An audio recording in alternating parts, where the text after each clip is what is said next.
क्यों इस मुस्लिम अभिनेत्री को अपनी पहली फिल्म की तरह असल जिंदगी में भी 3 बार तलाक का दर्द झेलना पड़ा। 80 के दौर में पाकिस्तान से भारत आकर हॉट सेंसेशन बनी एक अदाकारा, पहली फिल्म से इन्होंने लोगों को दीवाना बना दिया। खूबसूरत इतनी कि सब देखते ही रह जाते। गायकी में इतनी पारंगत की पहली ही फिल्म के लिए बेस्ट सिंगर का अवार्ड ले गए। लेकिन क्या आप जानते हैं, पाकिस्तान ये अभिनेत्री मशहूर बॉलीवुड स्टार राज कपूर की दूर की भांजी लगती थी। क्या आपको पता है ये अभिनेत्री पाकिस्तान की नहीं बल्कि ब्रिटिश की नागरिक थी? क्यों इन्हें भारत आने के लिए भारत सरकार के द्वारा स्पेशल कार्ड दिया गया? और क्या आप यकीन करेंगे 4 शादियां करने के बाद भी वो भारत में अकेले जिंदगी गुजार रही हैं। कौन है ये अदाकारा और क्यों इन्हें हर बार शादी में धोखा मिला, जानेंगे सब कुछ आज की वीडियो में। दोस्तों, आज हम बात कर रहे हैं बेहद ही खूबसूरत अभिनेत्री और सुरीली आवाज की मालकिन सलमा आगा की। अपनी पहली फिल्म से मशहूर हो गई सलमा अपनी इसी फिल्म में गाए गानों के लिए भी पहचानी जाने लगी और इनका गाना दिल के अरमा आंसुओं में बह गए सुपर डुपर हिट साबित हुए। भले ही सलमा ने ज्यादा फिल्मों में काम नहीं किया, लेकिन अपनी पहली ही फिल्म के लिए बेस्ट एक्ट्रेस का नॉमिनेशन और बेस्ट सिंगर का फिल्म फेयर अवार्ड जीत ले गई थी।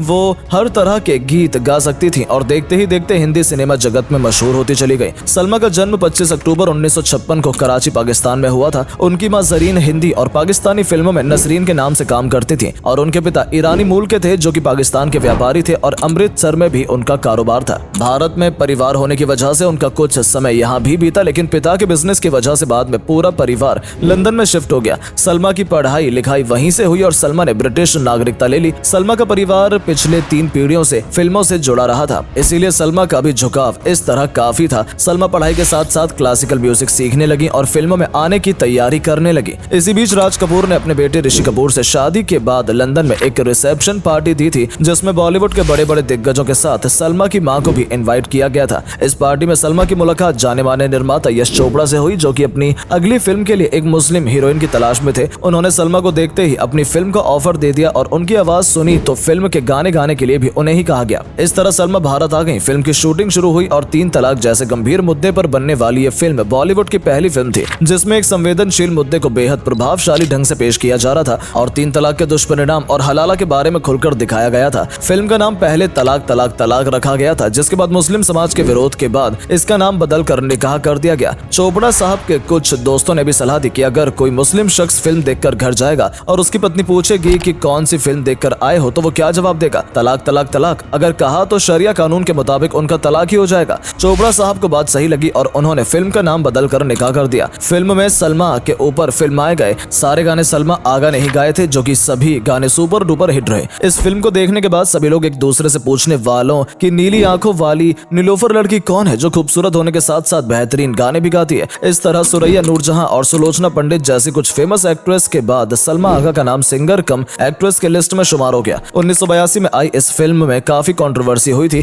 लेकिन इस फिल्म से सलमा रातों रात स्टार बन गई। इसके बाद तो जैसे उनके पास फिल्मों की लाइन लग गई। इसके बाद उनकी फिल्म आई कसम पैदा करने वाले की। सलमा 5 लोग, जंगल की बेटी, 5 फौलादी और महावीर आदि। सलमा ने उस समय के बड़े कलाकारों के साथ काम किया, जिनमें उनकी जोड़ी मिथुन चक्रवर्ती के साथ खूब जमी। मिथुन के साथ फिल्म पति पत्नी और तवायफ में उन्होंने तवायफ का किरदार निभाया, जिसे लोगों ने खूब पसंद किया। इसमें उनका रोल नेगेटिव था और उनके ऊपर फिल्माए गए गाने खूब फेमस हुए। वहीं इस फिल्म में वैम्प के रूप में उनके डायलॉग डिलीवरी को भी बहुत पसंद किया गया, लेकिन इसके बावजूद इन्हें वो सफलता नहीं मिल पा रही थी जो निकाह फिल्म से हासिल हुई थी। इसके पीछे की एक वजह सलमा द्वारा फिल्मों का ठीक से चुनाव न करना माना गया। साथ में सलमा एक ही तरह के किरदारों के लिए फिट लगती थी। उनके ऊपर वेस्टर्न स्टाइल बिल्कुल भी सूट नहीं होता था। फिर भी जब वो इस तरह के रोल करती थी तो उनके ऊपर ये रोल थोपा हुआ सा नजर आता था। सलमा ने न सिर्फ हिंदी फिल्मों में काम किया बल्कि तेलुगु, तमिल और मलयालम फिल्मों में भी काम किया था। जानकार बताते हैं कि उन्हें राज कपूर की फिल्म हिना भी ऑफर की गई थी, लेकिन अंत समय में सलमा की नानी बीच में आ गई और उन्होंने पता नहीं क्यों राज कपूर साहब से सलमा को किसी भी कीमत पर फिल्मों में काम न देने की गुजारिश की। कहते हैं कि इसकी वजह से सलमा के हाथ से कई अच्छी फिल्में निकल गई थी। वहीं फिल्म एक्सपर्ट ये भी बताते हैं कि सलमा ने अपने एक्टिंग करियर से ज्यादा सिंगिंग करियर पर फोकस किया और वो फिल्म निर्माताओं पर दबाव डालती थी।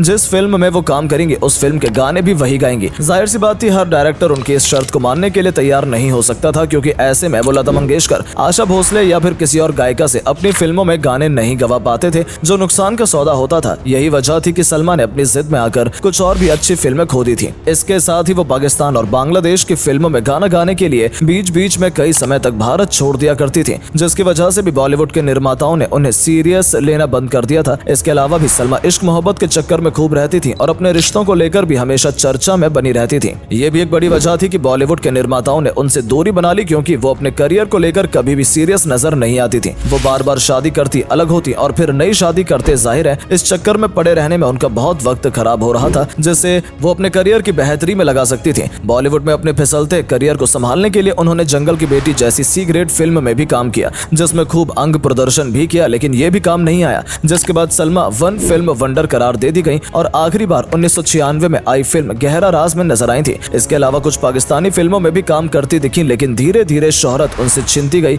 और उनका जलवा बिखर गया। अगर उनकी निजी जिंदगी की बात की जाए तो फिल्मों में आने से पहले उनका नाम न्यूयॉर्क के एक बिजनेसमैन महमूद शिप्रा के साथ जोड़ा गया, जिन्होंने निर्माता बनकर सलमा आगा को हीरोइन बनाने के सपने दिखाए। उन्होंने 3 फिल्में बेगम साहिबा और बेबसी को बनाना भी शुरू कर दिया और फिर सलमा से निकाह कर लिया। बताया जाता है कि महमूद ने ये फिल्म सिर्फ सलमा को पाने के लिए बनाना शुरू की थी। निकाह के बाद इन फिल्मों का काम बंद कर दिया गया और वो सलमा से अलग हो गए। इस तरह सलमा ने लालच में आकर पर्सनल और प्रोफेशनल दोनों ही फ्रंट पर धोखा खाया। उसके बाद उन्होंने 1980 में पाकिस्तान के actor, director, producer Javed Sheikh से दूसरी शादी की और कुछ पाकिस्तान की फिल्में साइन कर ली। जावेद पहले से ही शादीशुदा थे और 2 बच्चों के पिता थे, लेकिन सलमा का ये दूसरा निकाह भी नहीं चल सका और दोनों अलग हो गए। फिर 1985 में उन्होंने तीसरा किया। इस बार उन्होंने शौहर बने पाकिस्तान के स्क्वैश प्लेयर रहमत खान, तो लंदन में सलमा के पड़ोसी हुआ करते थे। इन दोनों के 2 बच्चे साशा आगा और अली आगा हुए। ये शादी 2010 तक चली और उसके बाद उनके पति ने किसी और से शादी कर ली और तीसरे पति से भी सलमा का तलाक हो गया। चौथी बार उन्होंने Dubai based businessman Mansoor Shah से साल 2011 में चौथी शादी की, जब सलमा की उम्र 55 साल थी। अब सलमा अपने बच्चों का करियर सेट करने की कोशिश करने लगी। सलमा की बेटी साशा ने बॉलीवुड फिल्म औरंगजेब से फिल्मों में एंट्री ली और सलमा भी फिल्म मेकर बनने की कोशिश करने लगी और कुछ सीरियल भी उन्हें मिले। सलमा ने भारत सरकार से संपर्क किया और 2017 में ओवरसीज सिटीजन कार्ड हासिल कर लिया। इसे लेने के बाद अब वो बिना किसी रोक टोक के भारत आ जा सकती हैं। सलमा आज अपने बच्चों के साथ मुंबई में रहती हैं, वहीं उनके पति दुबई में रहते हैं। हम उनके अच्छे स्वास्थ्य और उज्जवल भविष्य की कामना करते हैं।